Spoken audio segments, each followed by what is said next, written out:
How you doing? You know, in the 1960s, I was a kid at primary school, and before yo-yos came in, we used to play marbles, or we used to call them doogs. Now, doogs had a currency, not like, what is it, Bitcoin or Bitcoin, that chunky money thing that's going around. A doog, you could see, feel, play and use a doog. It had currency. And at our school, it quickly divided. You could play pretends with a kid where there was no exchange. They were the sooks. They quickly sort of found a little corner in the yard. But the high rollers, we'd play for keeps. It was a serious game on. Now, the Doog King at our school was a tubby kid. He had the biggest bag of marbles. And if you were a person of sound repute like me, you could, and you're down on your luck, you could borrow off the Doog King. But pretty hefty markup. You'd borrow 5 and you'd have to pay him back 10. So I went to budgeting.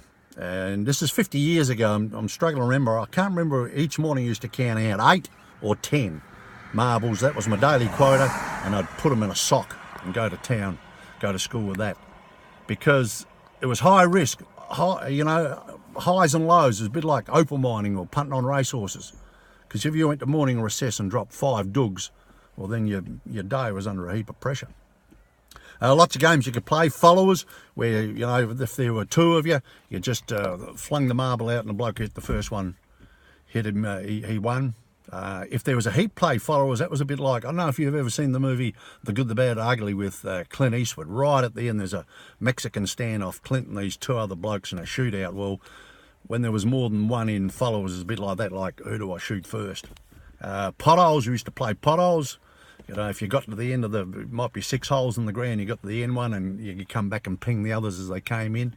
Cat's eyes was very portable. You could draw a cat's eyes, put your marbles on there and try and flick them out of the perimeter.